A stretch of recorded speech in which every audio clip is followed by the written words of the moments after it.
सृष्टि बचपन से ही दिखने में सुंदर नहीं थी, लेकिन अमीर बाप की बेटी सृष्टि पर उसकी मां जान छिड़कती। मेरी बेटी कितनी प्यारी है, भगवान सबको सृष्टि जैसी बेटी दे। सृष्टि धीरे धीरे बड़ी होती है। एक दिन सृष्टि की सहेली कहती है, तू दिखने में कितनी अजीब सी है, लेकिन मैं जानती हूँ हम सब में सबसे अच्छी शादी तो तेरी ही होगी। तेरे पापा अमीर जो हैं। और बता नहीं सकते यार, दहेज तो हर कोई देता है, ये क्या ज्यादा ले जाएगी अपने पति के लिए? अरे बड़े शहर में कोठी है इसके पापा की।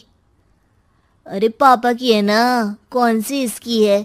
इसकी होती तब तो कोई भी लड़का इससे शादी कर लेता। अरे पापा की मतलब पापा की है तो मेरी ही है ना?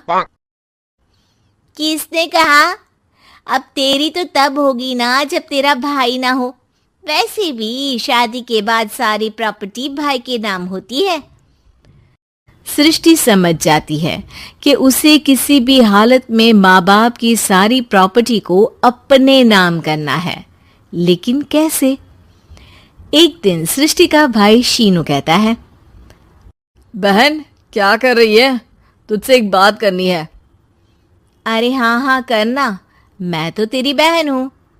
बहन मेरी लाइफ में ना एक लड़की है, बहुत अच्छी है।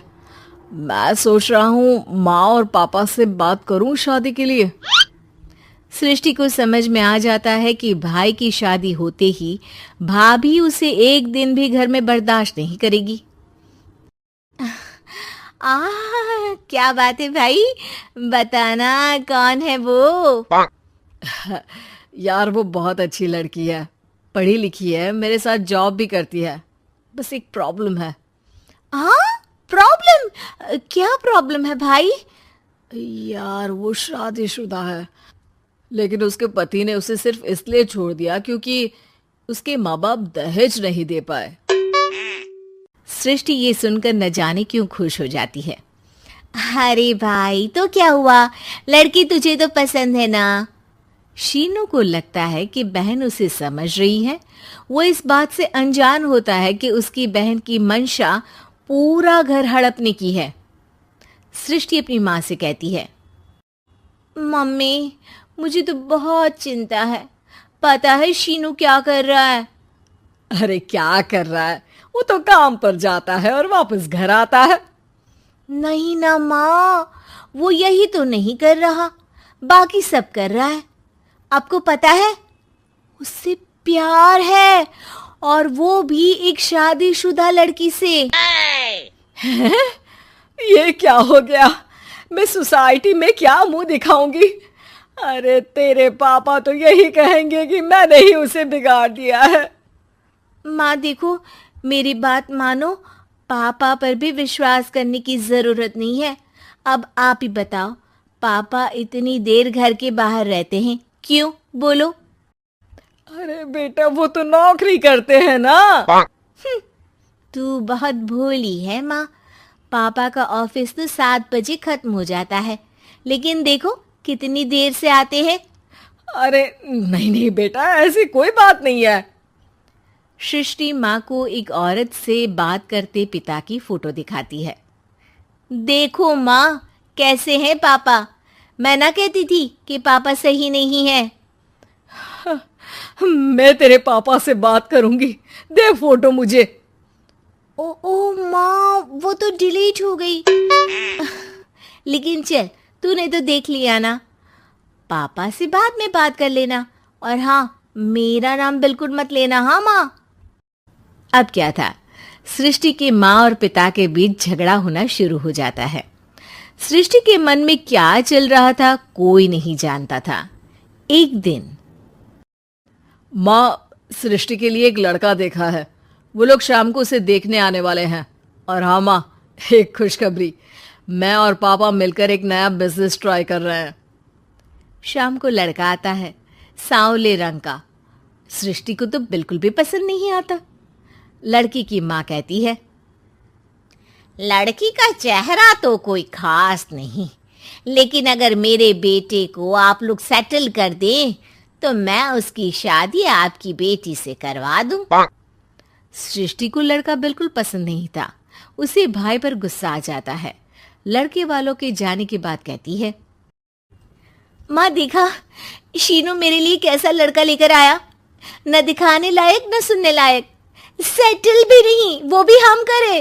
अरे माँ मैं जानती हूँ ये मेरी शादी किसी भी घर में क्यों करवाना चाहता है। अरे कैसी बात कर रही है बहन, तूने तो देखा ना, लड़के को मैंने ही मना कर दिया तुझसे शादी के लिए। जिसने लड़का बताया था उसने उसकी बहुत तारीफ की थी। बात आई गई हो जाती है, लेकिन सृष्टि का मन शांत नहीं होता। क्या करूं, कुछ समझ में नहीं आ रहा। मेरी शादी हो गई तो ये लोग पूरी प्रॉपर्टी शीनू के नाम कर देंगे, मेरे हाथ तो कुछ लगेगा ही नहीं। तभी सृष्टि को आइडिया आता है। वो किसी वकील को फोन करती है। जी देखिए, अगर आपके मम्मी पापा का तलाक हो जाता है तो आपके पिता की आधी प्रॉपर्टी आपकी माँ के नाम हो जाएगी, फिर उसे वो किसी को भी दे सकती है। सृष्टि अब माँ को बेटे के खिलाफ भरती है। माँ शीनू पर नजर रखा करो, वो जिस लड़की के प्यार में है ना वो शादीशुदा है। यहाँ आएगी सारा पैसा रुपया जमीन जायदाद सब हड़प लेगी। पापा का भी हाल तुमसे छुपा नहीं है। ऐसा ना हो कि मैं और आप एक दिन सड़क पर भीख मांगे। हे भगवान, मैं तो जीते जी मर जाऊंगी अगर ऐसा हो गया तो। ऐसा हो गया नहीं माँ, ऐसा ही होगा। अभी समय है, आगे का सोच लो। मैं तो कहती हूँ पापा से आधी प्रॉपर्टी लेकर अलग हो जाओ। पापा की आधी प्रॉपर्टी भी हम लोगों को अगर मिल जाती है ना तो अगले 7 जन्म सफल समझो। बेचारी माँ बेटी के कहने पर पति से तलाक लेकर अलग हो जाती है। सृष्टि अब पैसों से गाड़ी और अपने दूसरे महंगे शौक पूरे करने लगी। उसके दोस्त भी उसके पैसे इस्तेमाल करते। सृष्टि, कल तुम कहाँ थी? मैं सारा दिन घर पर अकेली थी। तो मैं क्या करूं? मैंने ठेका तो नहीं लिया है ना तुम्हें संभालने का। माँ को सृष्टि से ये उम्मीद नहीं थी। वो बैठकर रोने लगती है। वहीं उसका पति यानी कि सृष्टि के पिता आ जाते हैं। मैं जानता था कि तुम्हारा यही हाल होगा, तो आपने मुझे रोका क्यों नहीं? मैं रोकता तो तुम रुकती क्या? सृष्टि के कहने पर तुमने मुझ पर अपने बेटे पर शक किया, लेकिन तुम ये भूल गई कि कैसे हम दोनों ने मिलकर जीवन में इतना सब खड़ा किया। माँ पति के गले लग जाती है। मुझे माफ कर दीजिए, मैंने आपकी कमाई का एक बड़ा हिस्सा गवा दिया। कोई बात नहीं, तुम साथ हो तो मैं ऐसी 7 प्रॉपर्टी खड़ी कर दूंगा। तभी वहां सृष्टि आ जाती है रोते हुए। माँ, मयंक ने मुझे छोड़ दिया।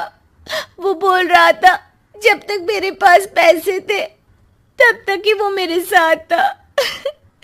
पापा, माँ, मुझे माफ कर दीजिए।